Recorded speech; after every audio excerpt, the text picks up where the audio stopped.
The church doors slammed shut 3 feet from my face. For one stunned second, all I saw was my own reflection in the glass, black dress damp from the November rain, hair coming loose from the knot I'd twisted it into at the red light, mascara already bleeding under my eyes. Then the reflection shifted, and through the beveled pane I saw 6 men in dark suits guiding my mother's casket down the center aisle of St. Agnes while the organ rose over the sound of the storm. And on the other side of the door, my sister stood there with one hand still wrapped around the brass handle she'd just locked. Vanessa didn't look shaken. She looked immaculate. Camel cashmere coat. Diamond studs. Perfect makeup. The same soft pink lipstick she'd worn to my wedding and my divorce hearing and every family event where she wanted people to mistake polished for kind. "You are not doing this," I said, pounding once on the glass. She stepped closer, just enough for me to hear her through the narrow seam where the old doors never fully met. "Mom didn't want a scene." My throat burned. "It's her funeral. And you made the last year of her life one long scene." The words hit harder than the cold. Inside, people turned as the casket passed.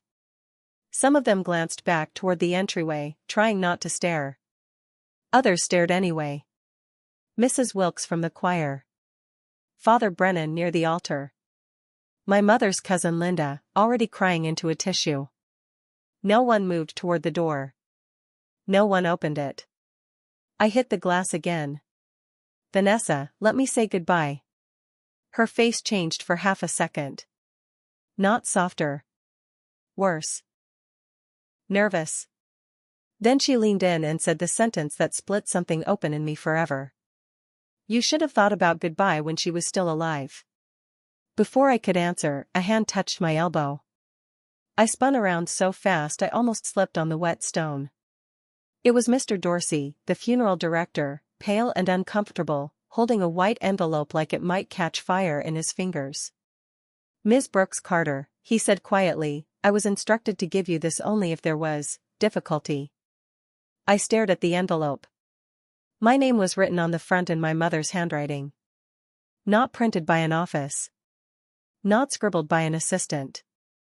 My mother's hand. And suddenly I knew 2 things at once. Vanessa had planned to keep me out. And my mother had known she might. If you're enjoying stories about real-life challenges, personal growth, and unforgettable life lessons, consider subscribing to the channel. New stories are released regularly, and you won't want to miss the next one. I wish I could tell you I ripped that envelope open right there and immediately understood everything. I didn't. What I understood was pain. Shock. Humiliation so deep it felt physical. There I was, 39 years old, standing on the steps of the church where I'd been baptized, where my mother taught Sunday school for 17 years, where we'd buried my father when I was 12, and my own sister had just locked me out of our mother's funeral like I was an intruder who'd wandered in off the street. The rain had turned thin and icy. Cars lined the curb, windshield wipers ticking back and forth like a room full of people whispering behind their hands. I clutched the envelope so hard the paper bent. Inside the church, the organ stopped. I knew what came next. The priest would begin. Ruth Brooks, beloved mother, grandmother, community volunteer, co-owner of Brooks Family Diner for 22 years. They would talk about her laugh, her lemon pound cake, her stubbornness, the way she could make gravy without measuring a thing. They would talk about how she fought ovarian cancer with grace. What they would not talk about was how, during the last 4 months of her life, every time I tried to visit alone, someone was suddenly managing her rest. They would not talk about how my calls started going unanswered unless Vanessa picked up first. They would not talk about the afternoon my mother whispered, "Baby, if I sound strange, it's because people are listening," and then the line went dead. At the time, I told myself I was being paranoid. I was a nurse. I worked pediatric critical care at Riverside Methodist in Columbus. I'd spent 15 years telling panicked families not to leap to the worst conclusion. I believed in evidence. Documentation. Facts. I should have trusted my gut sooner.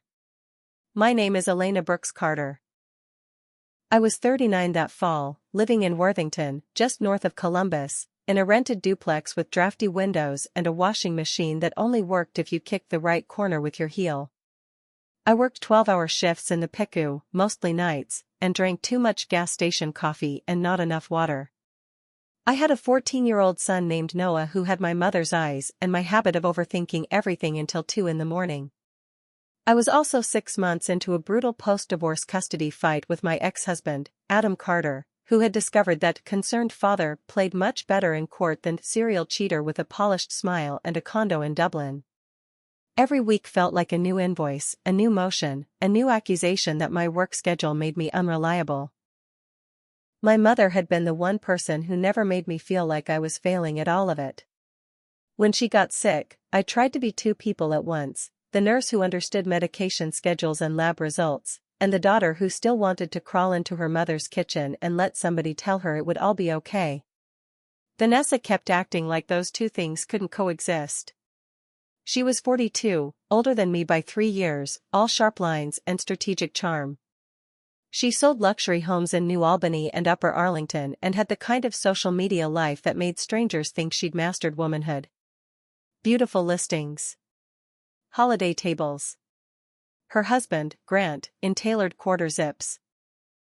Their daughter, Lily, with long chestnut hair and the exact kind of smile teenage girls practice in mirrors without realizing it. People loved Vanessa because Vanessa understood performance. I loved her once because she was my big sister. That was the harder truth. When Dad died in a scaffolding accident, Vanessa was 15. I was 12. She became practical overnight. I became frightened. Everyone fussed over me because I cried in grocery stores and clung to Mom's sleeve and refused to sleep without the hallway light on. Vanessa learned to carry casseroles to the neighbor's freezer, learned where Mom hid unpaid bills, learned how to say we're fine while standing in the wreckage. I think some part of her never forgave me for being the child who got to fall apart. And some part of me never forgave her for becoming so good at surviving that she started mistaking control for love. I stood on those church steps while my mother's funeral began without me, and for the first time in my life, I stopped asking whether Vanessa hated me. I started asking why my mother expected her to do this. My hands were shaking so hard I could barely slide my finger under the flap. Inside was a single page of stationery folded in thirds and a business card. The card belonged to Thomas Bell, attorney at Bell & Rosen, probate and estate law, downtown Columbus. The note was only 4 lines. Elena. If Vanessa keeps you from me at the funeral, call Tom Bell before you do anything else. Do not confront Michael alone. Go to the house only after you speak to Tom. The blue recipe box is for you. I love you bigger than the sky. Mom. My knees almost gave out. Michael. Not your stepfather. Not Vanessa and Michael. Just Michael. I read it twice, then 3 times, rain-spotting the ink before I finally stuffed the letter back into the envelope and fumbled for my phone. Thomas Bell answered on the second ring. Elena? He sounded like a man who had been waiting all morning. Yes, I said, already crying too hard to care. She locked me out. There was a pause on the line, and when he spoke again his voice had changed, not surprised, not even confused. Tired. Then your mother was right. That sentence chilled me more than the rain. He asked where I was. I told him. He said not to leave town, not to go to the family house yet, and under no circumstances to sign anything Vanessa or Michael put in front of me. Then he said he could meet me at his office in an hour. Mr. Bell, I said, wiping my face with the heel of my hand, what is happening? Another pause. Your mother updated her estate plan 8 months ago, he said. The documents filed for probate yesterday are not the ones she signed with me. I stopped breathing for a second. What? Elena, he said quietly, I need to show you everything in person. He hung up before I could ask more. The service inside the church rolled on. I could hear Father Brennan's voice through the wood, low and solemn. I thought about barging back up there and screaming. I thought about calling the police.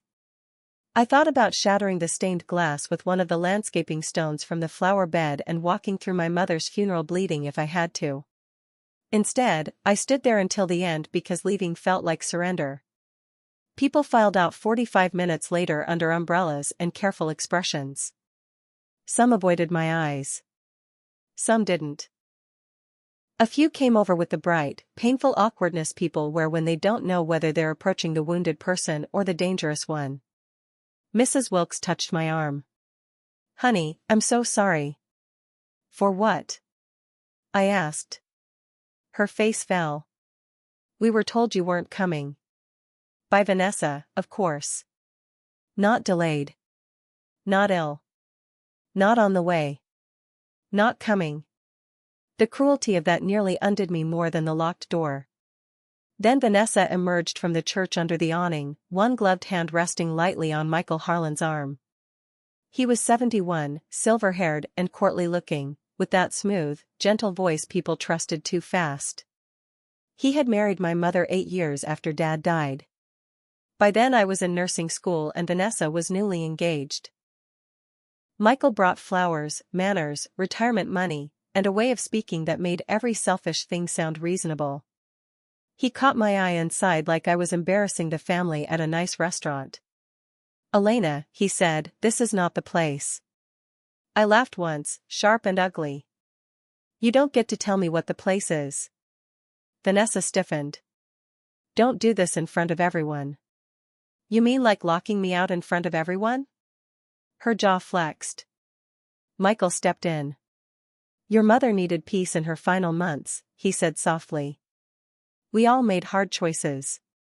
I looked at him then, really looked at him, and remembered my mother's letter. Do not confront Michael alone. Which meant she had been afraid of him. Not annoyed. Not frustrated. Afraid. That changed everything. I took one step back and stared at Vanessa. "This isn't over." Her expression faltered. "Just a flicker." But I saw it.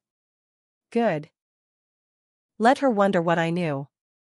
I got in my car and drove downtown with my hands clenched around the steering wheel so hard my fingers went numb. By the time I parked outside Bell and Rosen, my phone had 14 missed calls. 11 from Vanessa.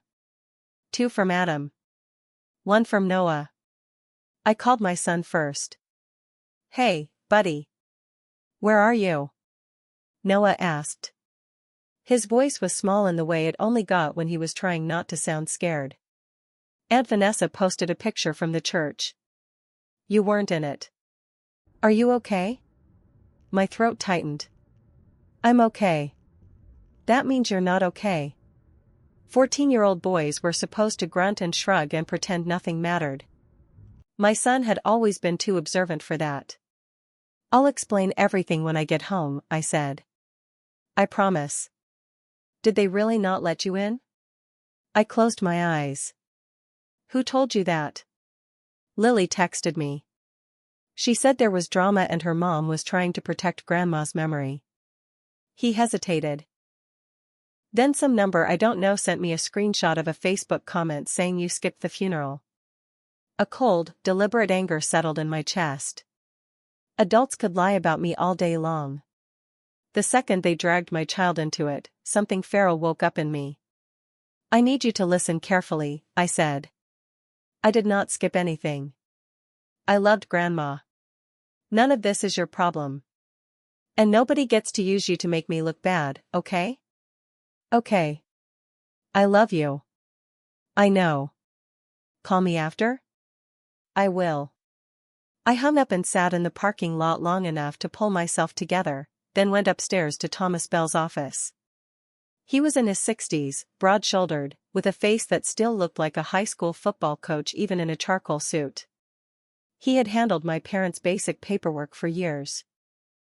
He wasn't dramatic by nature, which made the stack of documents waiting on the conference table feel even more ominous. He didn't waste time. "What I'm about to say is painful," he told me, "but I'd rather tell you the truth while you're sitting down." He slid 2 wills across the table. The first one was dated 8 months earlier. It left my mother's half of Brooke's family diner equally to Vanessa and me. The family house in Clintonville, the one with the creaky porch swing and the pantry wallpaper I could identify blindfolded, was to be held in trust until Lily and Noah were both 25, then sold with proceeds divided between them. My mother left Michael his truck, a cash amount from a specific account, and certain personal items. There were smaller gifts too, her wedding ring to me, her pearl earrings to Vanessa, a donation to St. Agnes, a college fund contribution for each grandchild. Belle tapped the signature page. I witnessed this. So did my paralegal and a notary. The second will was dated 6 weeks later. According to that document, almost everything went to Vanessa outright, including authority over the house, the diner interest, and my mother's savings. Michael received a generous life estate in the home and control over certain financial transitions. I received $5,000, described as in recognition of prior support. The document also contained a line I still wish I could forget. Because of Elena's instability and repeated emotional absences, I have chosen not to burden her with further responsibility. I stared at the sentence until it blurred. That's not her, I said. I know, Belle said. How was this filed? Vanessa retained another probate attorney 2 days after your mother passed. Their office submitted this version yesterday morning. Why didn't you stop it? His jaw tightened.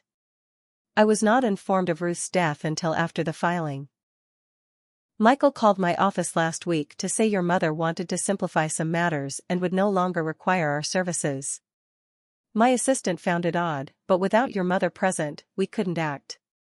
I looked back at the second will. The signature resembled hers in the way a photocopy resembles a living person. Close enough to fool strangers. Wrong in all the places love notices.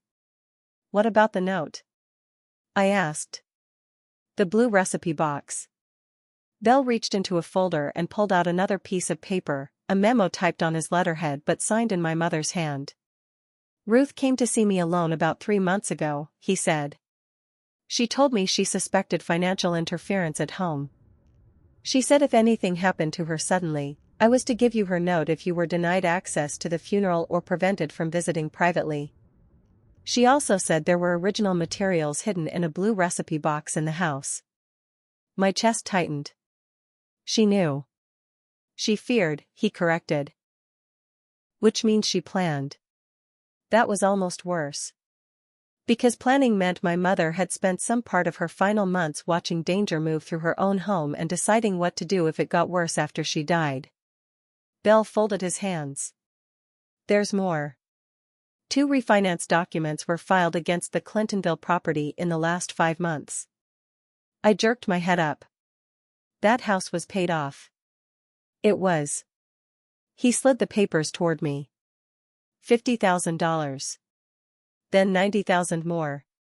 Signed under power of attorney by Michael Harlan on behalf of Ruth Brooks Harlan during her illness. I felt nauseous. What was the money for? That, he said grimly, is one of the questions I think your mother wanted answered. I sat there trying to absorb all of it, the forged will, the refinanced house, my mother's warning, the fact that while I was begging for updates after chemo appointments, somebody was quietly rearranging the bones of her entire life. Belle asked if I was strong enough to keep going. I said yes because the alternative was breaking, and I couldn't afford that until later. He told me we could file an immediate challenge to the probate documents and request a temporary injunction to prevent the sale or transfer of any estate assets. But to do that effectively, we needed the recipe box. Can we just go to the house with the police? I asked. Not unless we have grounds beyond suspicion, he said. The house passes under the filed documents until challenged. Michael may claim you're trespassing. I almost laughed. In my mother's house. Yes, he said, not unkindly. That's how ugly this gets. He advised me to go home first, not alone if I could help it. He would draft the emergency filing. If I had any key, any witness, any text messages from my mother suggesting coercion, I needed to send them to him that night. Then he looked me straight in the face and said, "Elena, did your mother ever mention feeling monitored? Or afraid?" I thought of the call where she lowered her voice. The visit Vanessa cancelled because Mom was exhausted. The afternoon I brought soup and found Michael answering the door before my mother could. The way he'd said, "Today isn't good," like a hotel clerk moving a reservation. "Yes," I said. But I told myself I was imagining it. Bell nodded once, and something in his expression told me that if I had listened sooner, we might not have prevented this anyway. Manipulative people don't win because nobody notices. They win because by the time anyone notices, they've already built a version of reality that protects them. I left the office with copies of everything in a manila folder and a pressure in my chest that felt like another person sitting on my ribs. At a stoplight on High Street, I finally called Adam back. He answered with false concern. "Hey. Noah said there was an issue at the funeral." "An issue?" "Well, he sounded upset. He's upset because my sister locked me out and somebody is lying about it online." There was a pause just long enough for me to hear him reorganizing his voice. "Okay. That sounds intense. Elena, I'm not trying to pile on today, but this is exactly the kind of instability I've been concerned about for Noah. I should tell you that there are moments in a divorce when a person stops sounding like the human being you once shared a bed with and starts sounding like a memorandum. Adam had reached that stage months earlier. "My mother died," I said. "My family may have committed probate fraud, and your first instinct is to workshop this into leverage? That's not fair." "No, what's not fair is you hearing that my son got dragged into adult lies and deciding the story here is my emotional regulation." He exhaled.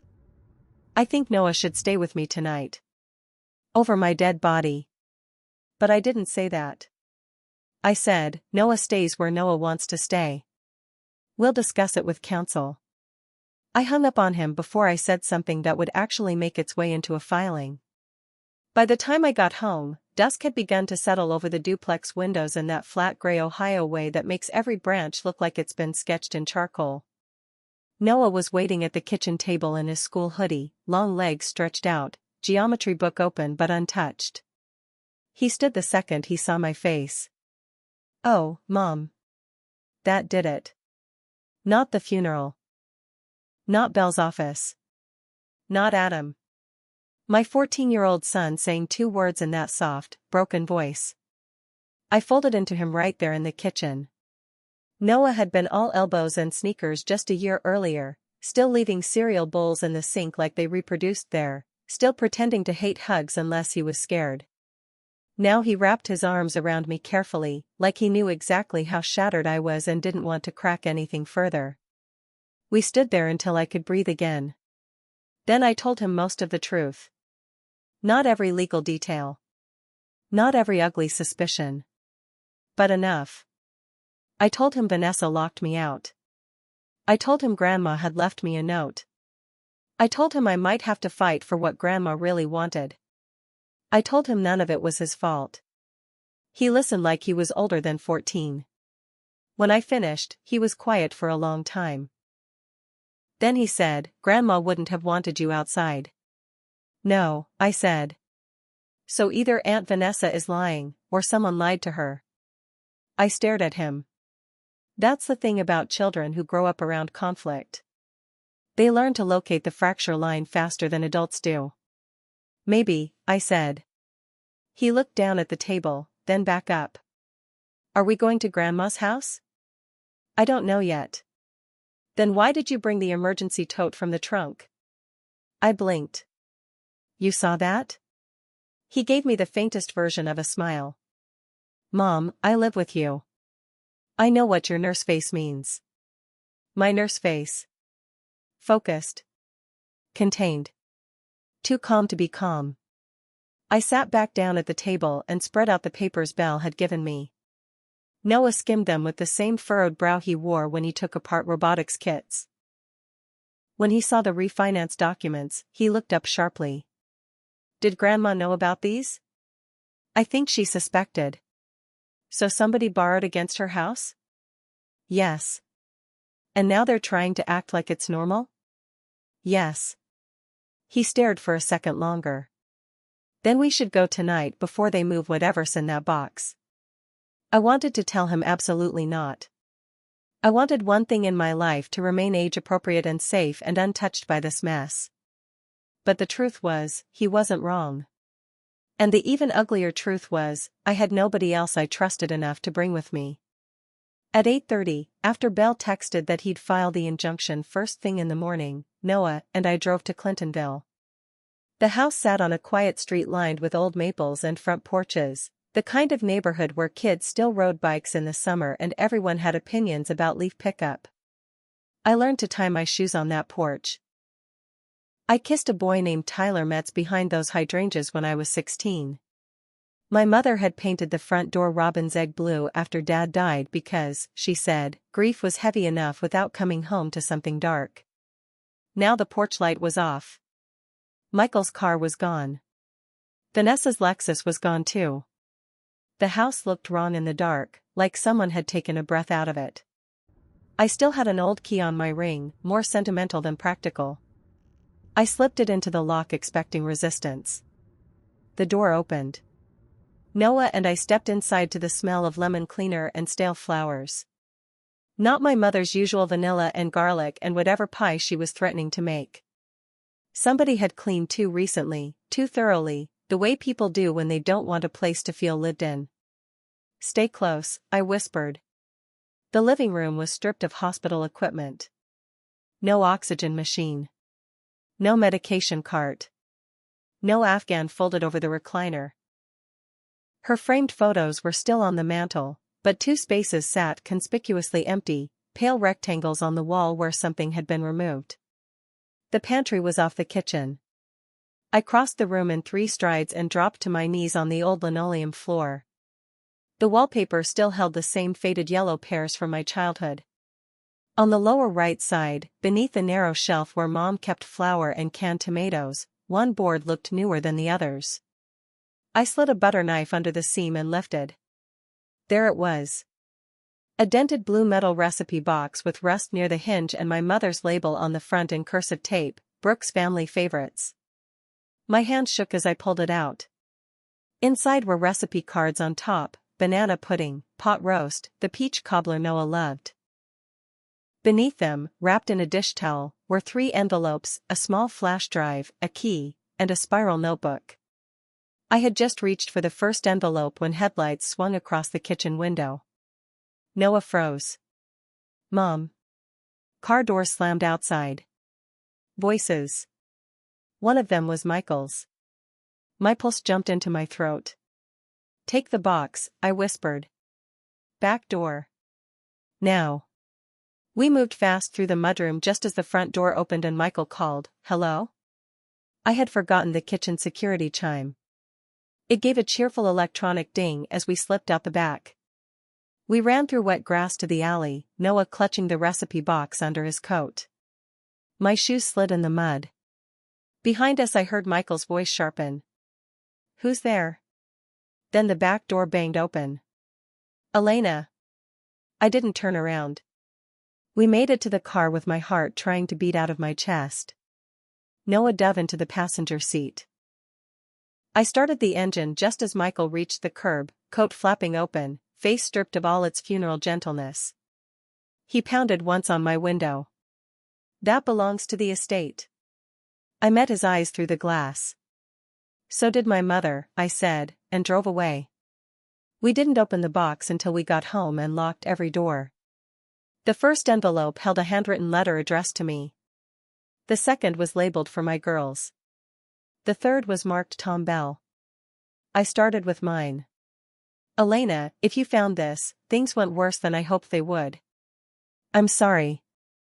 A mother should leave her daughters with recipes and jewelry, not instructions for a fight.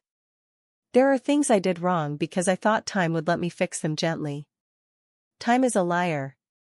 Michael started pressuring me to sell the house after my second round of treatment. He said it would simplify matters. Vanessa said she only wanted to help, but she began bringing papers I wasn't well enough to read. "When I asked for you, there was always a reason to wait. When I asked for privacy, somebody hovered. I don't know how much Vanessa understands, but I know Michael understands too much. Do not trust any document signed after April unless Tom Bell confirms it. There are transfers from the home equity account that I did not authorize. There is also something else I should have told you years ago, and if I lose the chance to do it face to face, the letter for both girls must be opened together. I love you bigger than the sky. Mom. I sat back so hard my chair creaked. Something else. Noah leaned over my shoulder. What does that mean? I don't know. But I did know this: whatever my mother had hidden in that second letter was big enough that even while dying, she'd decided it shouldn't be read by just one of us. That terrified me more than the forged will. The envelope for Bell contained copies of bank statements and a note instructing him to compare them against a trust account in Vanessa Mercer's name and a business line connected to Mercer Staging Solutions, an LLC I vaguely recognized from Vanessa's real estate world. The spiral notebook turned out to be my mother's treatment journal.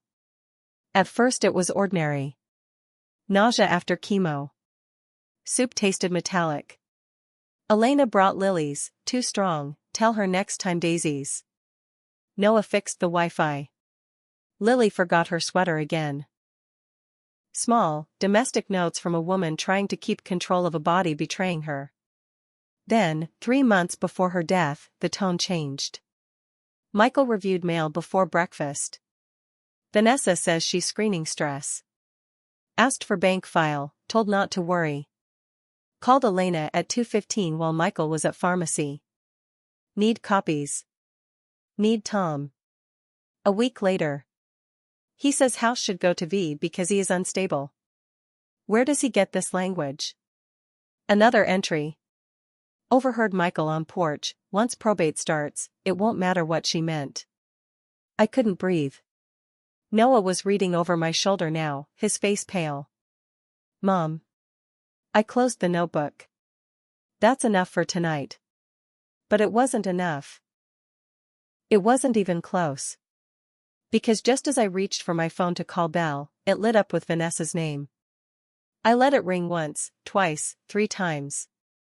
Then I answered. Her voice came fast and furious, but underneath it was something new. Fear. What did you take from the house? What did you forge? Silence. Then, sharper, do not do this. You have no idea how complicated things were at the end. No, Vanessa. I think for the first time, I'm starting to. She was confused. My mother wrote notes about being isolated. She was sick, Elena. She wrote that Michael said once probate starts it won't matter what she meant. There was a break in her breathing. You broke into the house? I used my key. That is not your house. The words landed and stayed there. Not your house. Not your funeral. Not your mother. Not your grief. I stood up so fast my chair scraped the floor. You locked me out of burying our mother. I locked you out of making her day about you.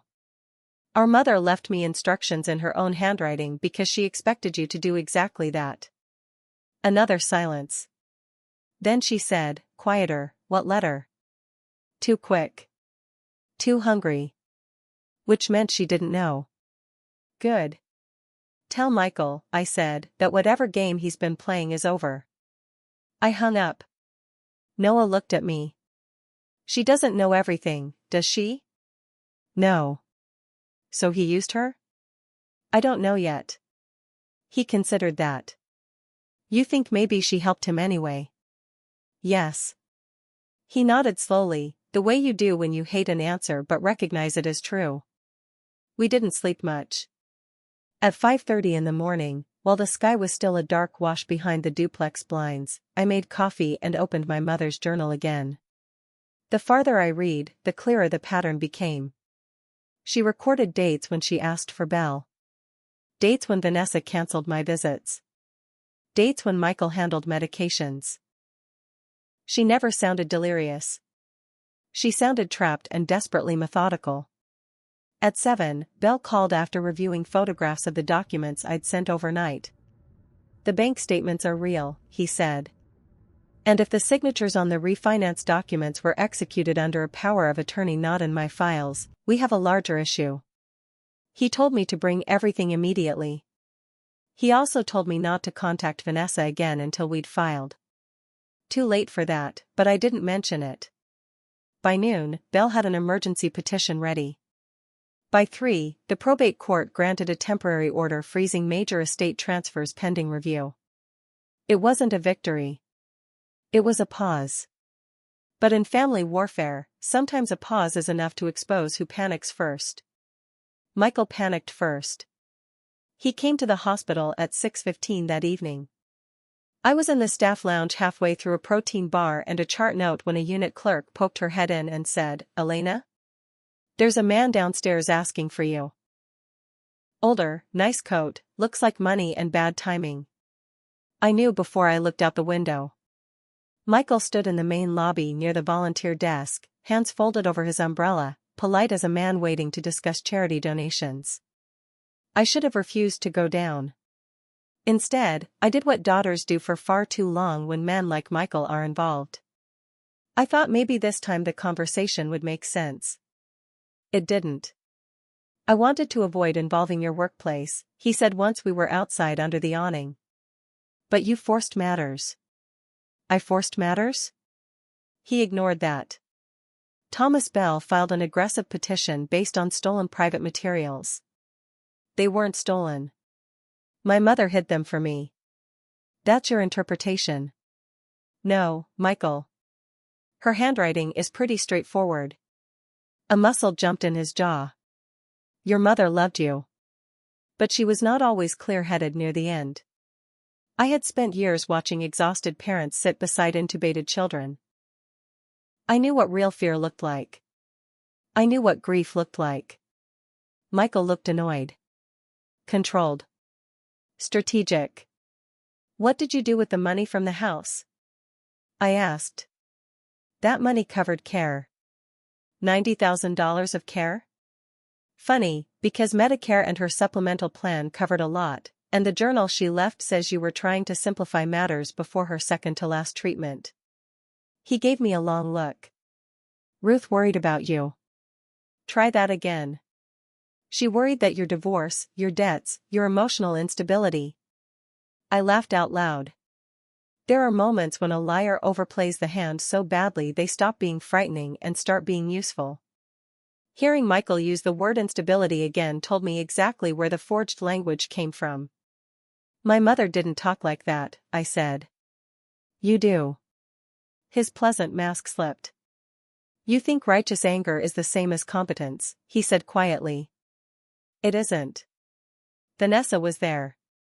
Vanessa did the work. Vanessa knows what your mother wanted. No, I said, stepping closer. Vanessa knows what you told her my mother wanted. The change in his face then was small but unmistakable. Not shock. Recognition. I had landed somewhere real. He lowered his voice. "Be careful, Elena. Families survive ugly things by choosing what not to drag into daylight." My blood went cold. Is that a threat? It's advice. He turned and walked away before I could answer. I stood under the hospital awning with my pulse pounding in my ears, and for the first time since the funeral, the shape of the danger came into focus. This was not just about inheritance. It was about narrative.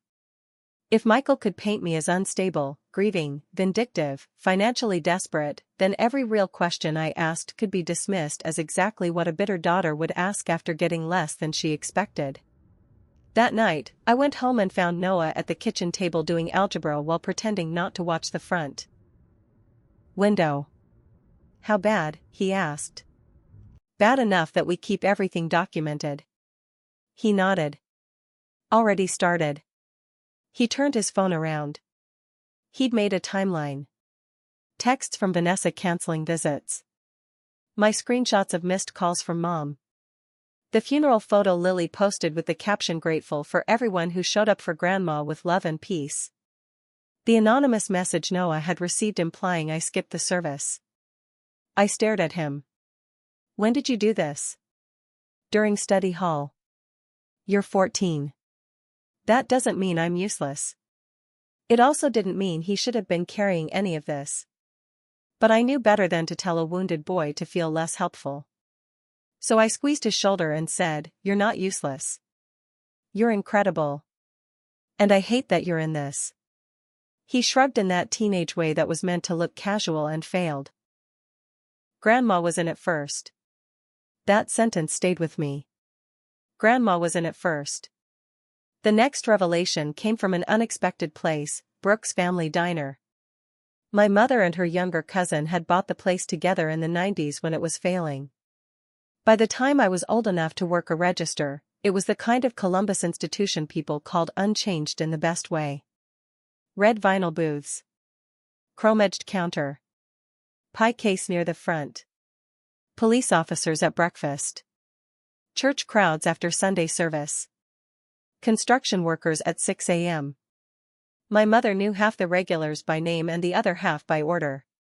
After her diagnosis, she stopped going in daily, but she still owned half.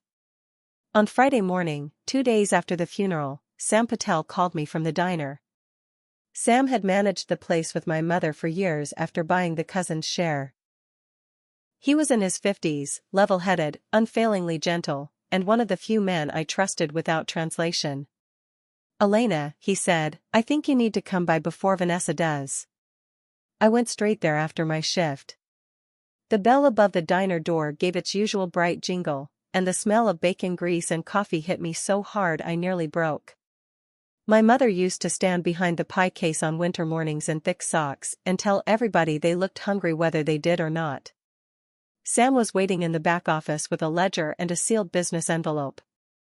"Michael came in 3 times during Ruth's last month," he said. Asked questions about fast liquidation. Wanted to know how soon a buyout could happen if the family wanted simplicity. My chest tightened. Mom never would have sold fast. I know that. Which is why I stalled. He handed me the envelope. Inside was a copy of a letter my mother had left with him 6 weeks earlier. "Sam, if Michael asks again about the diner, please delay him and call Tom Bell. Do not discuss valuation unless I am present or Elena is present. Vanessa means well but is under pressure." Under pressure from what? That question expanded in my mind like smoke. Sam leaned back in his chair. "There's more. Vanessa asked for an advance against projected sale value." I stared at him. "Why?" "She said Lily's college deposit was due and Grant had a short-term cash flow issue." I refused because Ruth's share wasn't hers to borrow against. Grant Mercer, Vanessa's husband, ran a boutique contracting business that always seemed one delayed payment away from collapse while still somehow supporting luxury SUVs and designer kitchen remodels. Vanessa had spent years performing financial ease. I suddenly wondered how much of it was real. Did Mom know? Sam nodded. I told her. She got quiet. Then she asked me whether Vanessa had looked scared or entitled. "What did you say?" "The truth," he said. "Both." That sentence broke my heart a little because it sounded exactly like my mother. Ruth Brooks never believed people were only one thing. Not even when they hurt her. I took copies of everything and drove home thinking about pressure. Debt. College deposits. Grant's business. Michael's push to liquidate. Vanessa's fury when I appeared. Michael's need to control narrative. It was starting to look less like greed in the abstract and more like specific people making specific desperate choices and then burying them under self-justification. That didn't excuse a single thing. It made it more believable. That night Lily showed up at my door. My niece had inherited Vanessa's cheekbones and my mother's anxious habit of twisting a ring when she was upset. She stood on the porch in an oversized sweatshirt, no makeup, eyes swollen like she'd been crying for hours. "I know Mom would kill me if she knew I came here," she said. "Can I come in?" I let her in. Noah looked up from the couch, startled, then disappeared to his room without my asking. I loved him for that. Lily sat at the kitchen table where everybody in my family had confessed something eventually. "I'm not here to fight," she said. "Okay. She said you were trying to take Grandma's money because your divorce drained you." Her voice cracked on the word money, like she hated herself for repeating it. "But that didn't sound like you." "No," I said softly. "It doesn't." She nodded and stared at her hands. "I also heard Grandpa Michael talking to my dad. He said if the court froze things too long, we were all exposed." I went still. "Exposed how?" "I don't know." She swallowed. "But my dad said Vanessa still doesn't know about the staging account trail, and Michael told him to shut up because walls carry." The room seemed to narrow around me. "Lily," I said carefully, "what staging account?" "I thought it was business stuff. Mom's company uses Mercer Staging Solutions for listings. But a few months ago I heard my parents fighting because tuition money for NYU was gone. Mom kept saying it was temporary and Michael promised it would be fixed after the property transfer." My stomach dropped. "Your mother is under pressure." The words from Ruth's letter came back with brutal clarity. "Did your mom know the tuition money was gone before then?" I asked. Lily shook her head. "I don't think so. I think she found out after she already signed something for Michael." For a moment neither of us spoke. Then this 17-year-old girl, who had spent her whole life being raised inside Vanessa's polished world, looked at me with naked fear and said, "Aunt Elena, did Grandma know they were using her?" I wanted to protect her from the answer. Instead, I honored her with it. "Yes," I said. "I think she knew enough to be scared." Lily covered her mouth and started crying. I moved beside her and held her while the ugly truth widened to include one more person who hadn't chosen it. For all Vanessa's control, she had dragged her daughter into the blast zone too. After a while Lily wiped her face and pulled out her phone. "There's one more thing," she said. "A few weeks before Grandma died, Mom made me drive her to a notary on Henderson Road because Grandpa Michael had a mobility issue." She came out of the office shaking. When I asked what happened, she said sometimes helping family means doing things you don't understand right away. "Do you remember the date?" She did. I wrote it down. When she left, Noah came back into the kitchen and leaned against the doorway. "She knows her mom lied," he said. "Yes. Do you think Aunt Vanessa knows Michael lied?" I stared at the dark window over the sink. "I think she knows enough to be afraid of the full truth." Bell moved fast once I gave him Lily's information and Sam's documents. He subpoenaed bank records, requested notary logs, and amended the petition to include possible undue influence and financial exploitation.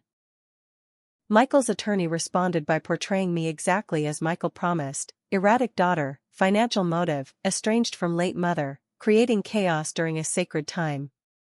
Vanessa submitted an affidavit claiming she had managed nearly all caregiving because I repeatedly prioritized work and personal distress over consistent support. That one hurt because, like every good lie, it touched a truth. I had prioritized work sometimes. I had missed appointments because a child in my ICU coded and I couldn't just walk out. I had canceled one weekend visit because Noah had a fever and Adam refused to help. I had arrived late to chemo on a day Vanessa never forgot. I had not been absent. But I had been imperfect. People who want to erase you rarely invent your flaws from scratch. They weaponize the ones you already carry.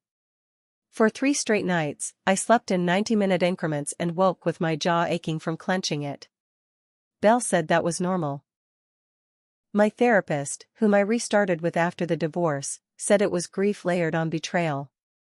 Noah said it meant I was muttering legal terms in my sleep and probably needed less caffeine. Then Vanessa called and asked to meet. "Alone," she said. Every instinct told me no. Every deeper instinct told me yes. We met in the parking lot of the old park off Indianola where our mother used to bring us with peanut butter crackers and Band-Aids in her purse. It was late afternoon, cold enough that the swings moved slightly in the wind with no children on them. Vanessa got out of her car wearing sunglasses though the sky was overcast. When she took them off, I saw she hadn't been sleeping either. For a moment we just stood there, two grown women with our mother's mouth and our father's stubbornness, looking like we belonged to the same family and feeling like strangers. "I didn't forge the will," she said first. I believed her. Not because she deserved trust by then, but because of how precisely she said it. "You locked me out of the funeral," I said. "I know." "Why?" She looked away toward the empty basketball court. "Because Michael said if you showed up, you'd make a scene and claim Mom changed everything under duress. He said the church had to stay calm or the whole thing would turn into spectacle." "And you believed him?" "He had documents. Documents you now know are challenged." She flinched. "I know." I folded my arms against the cold and the fury rising again. "Did you know he took out 2 loans on the house?" Her head snapped up. "What?" "Don't." "I'm serious." Lily told me the tuition money was gone. Vanessa went so still it was like the air around her froze. "She came to you?" "Yes." She pressed a hand to her forehead.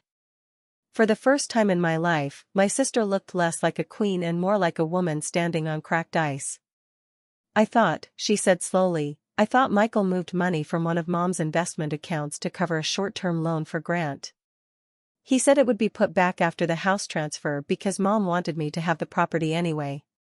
I stared at her. "So you admit there was a plan tied to the house transfer?" Her voice sharpened with shame. "I am trying to tell you the truth." "Then start with the whole thing." Vanessa laughed bitterly. "You want the whole thing? Fine. Grant's company got hit with 2 clients who delayed payment and one who sued over a subcontractor mistake. We were upside down for months. I kept thinking I could stabilize it. Then Lily got into NYU. Then Mom got sicker. Michael said he knew how to protect everybody. He said Mom was tired of worrying about your chaos and my stress and wanted one clean transfer so nobody could force a sale later." "Your chaos and my stress," I repeated. Interesting how his script never changes. She closed her eyes for a second. "I know how it sounds." "How it sounds?" "Vanessa, he isolated Mom. He had her saying she felt watched." "I didn't isolate her." "You screened calls. Because every time you talked to her, she got emotional and exhausted. Because she was dying." That landed. Vanessa's chin trembled once, then set hard again. "She cried after you missed that Thursday infusion," she said. "Do you remember that?" Of course I remembered.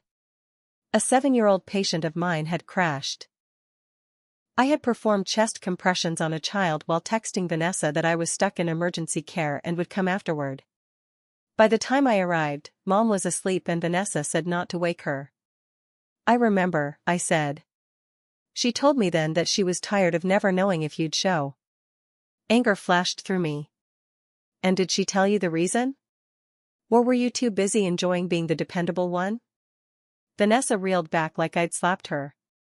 "Good. Because truth should sting both ways." "You think I enjoyed it?" she said. "You think I wanted to spend my 40s managing everybody's disasters? After Dad died, Mom fell apart and you got to be devastated while I got to be useful.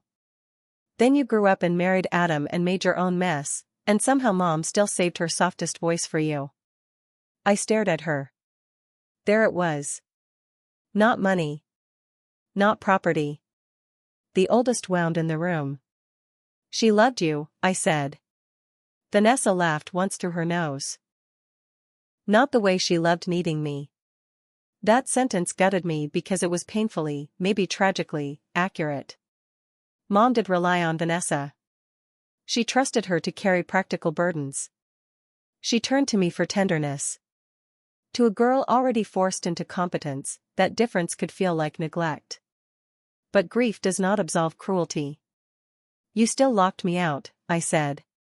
Tears filled Vanessa's eyes. "I know." We stood there in the cold with 30 years of misread love between us. Then I asked the question I had been circling for days. "What else are you hiding?" Her face changed. Not guilt. Not exactly. Fear. Before she could answer, her phone rang.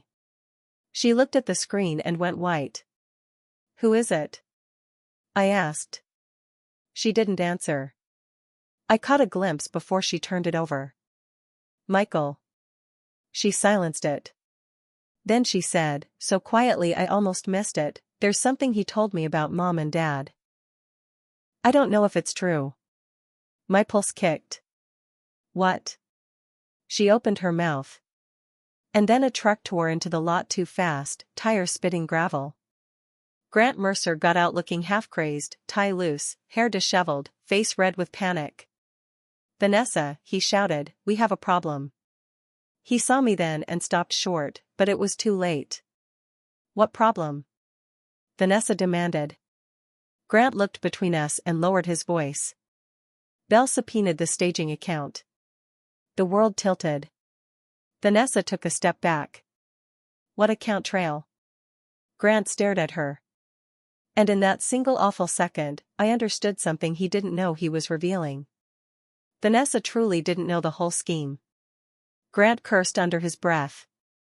"Michael said you understood." "What did Michael say I understood?" she snapped. He ran both hands through his hair. "Jesus Christ." No one spoke.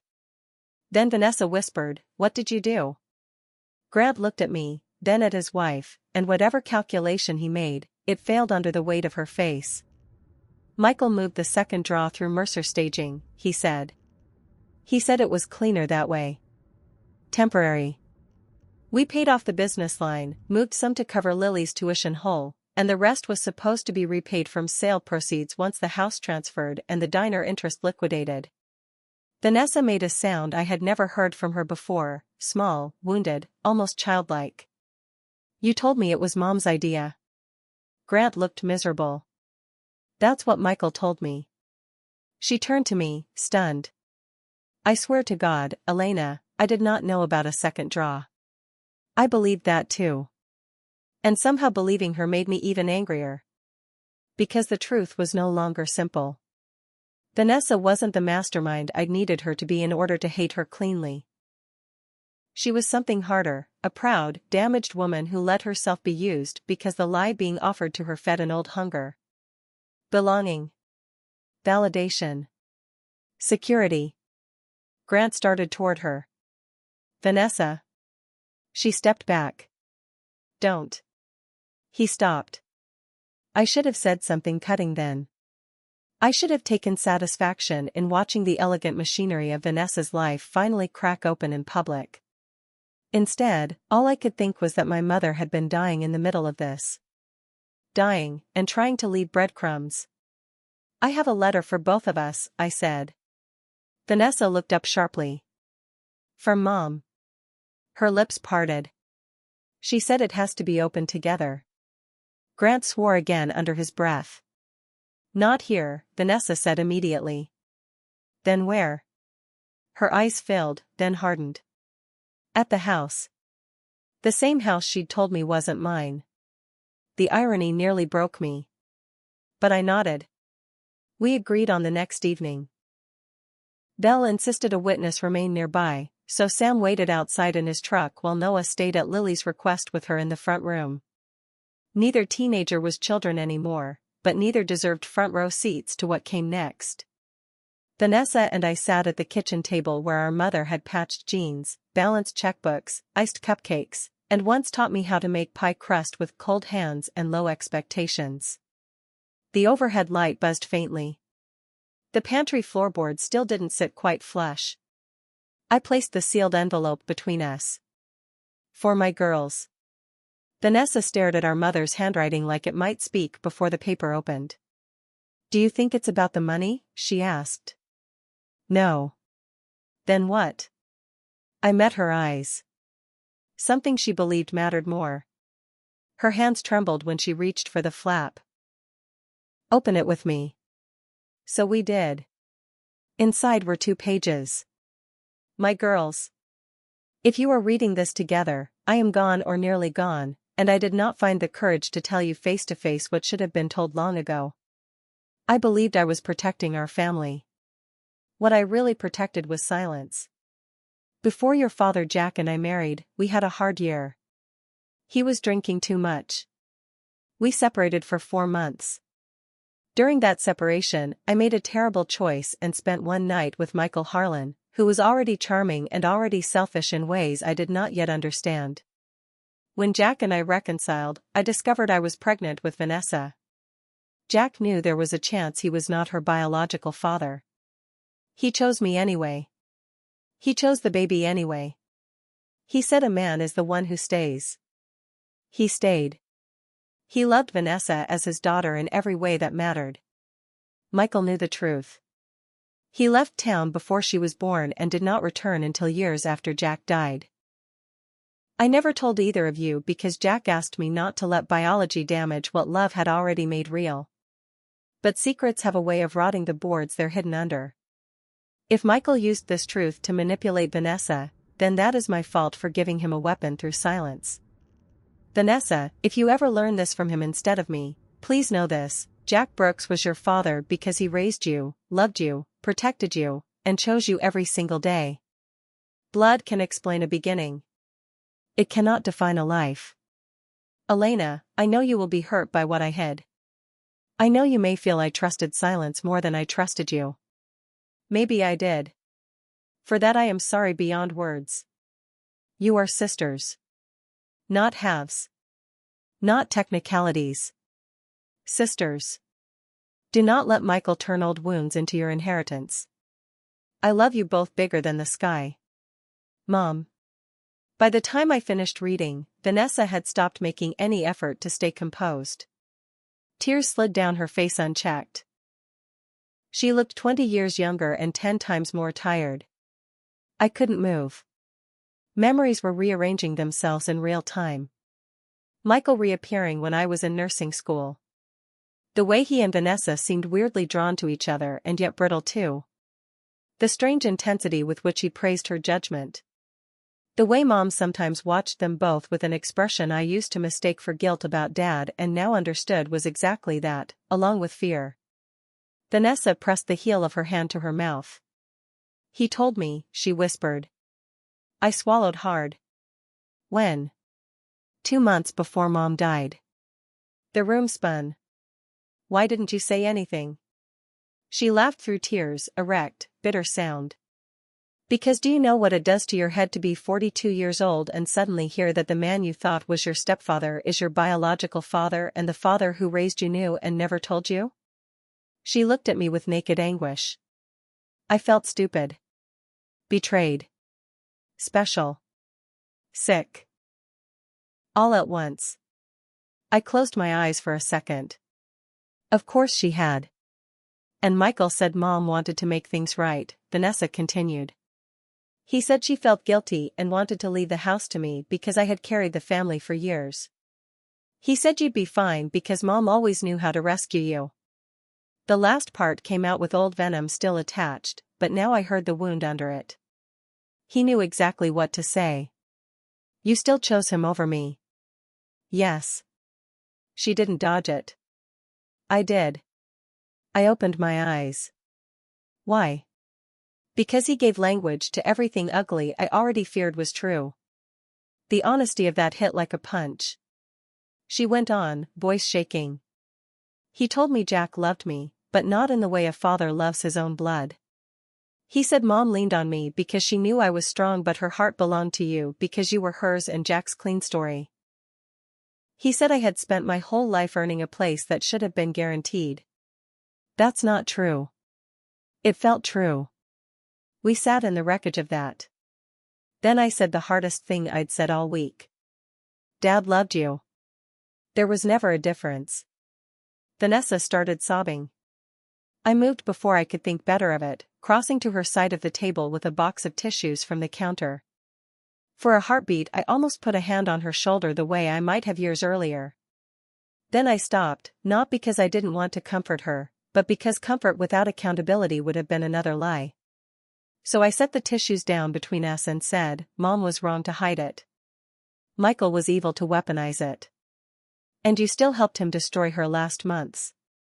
She nodded miserably. I know. Did you know he forged the will? No. Did you know he took the second loan? No. Did you know he was using your business account? No, she swallowed. Grant knew more than I did. Not everything, but more. He kept saying if I trusted Michael, we'd all be protected. The clock over the stove ticked too loudly. What else did Michael say? I asked. Vanessa hesitated. That mom had changed her mind about you after talking to Adam. I stared at her. My ex-husband? He came by once. Said he was checking on Ruth because Noah was with him that weekend and she missed him. Michael talked to him on the porch. My stomach dropped. When? Vanessa named a date from midsummer. A date that suddenly aligned with a strange phone call from Adam later that week asking whether I was keeping up okay. Rage moved through me like fire. Adam may not have known about the full fraud. But if he had spoken carelessly, or worse, strategically, to Michael about my finances, my custody fight, my stress, then he had fed the exact narrative used against me. Another betrayal. Another man deciding a woman's pain was a usable resource. Vanessa saw the look on my face. I'm sorry. I laughed once, exhausted. You're gonna have to be more specific. And then, unexpectedly, she nodded again. I know. The second major revelation arrived the next morning by voicemail. This is Denise Porter. I was Ruth Harlan's hospice night nurse for the last 2 weeks. Thomas Bell's office gave me your number. Please call me back. I believe I have something your mother wanted preserved. Bell and I met Denise at a coffee shop near campus that afternoon. She was in her 40s, no-nonsense, tired-eyed, the kind of nurse who had seen enough family dynamics to stop being shocked by them. She set a small digital recorder on the table between us. Your mother asked me 3 nights before she died if I knew how to export a voice memo, Denise said. She said her husband had taken her tablet, so I used my own recorder and promised to copy it. I couldn't reach Thomas Bell before the funeral because I was on rotation with another patient. My breath caught.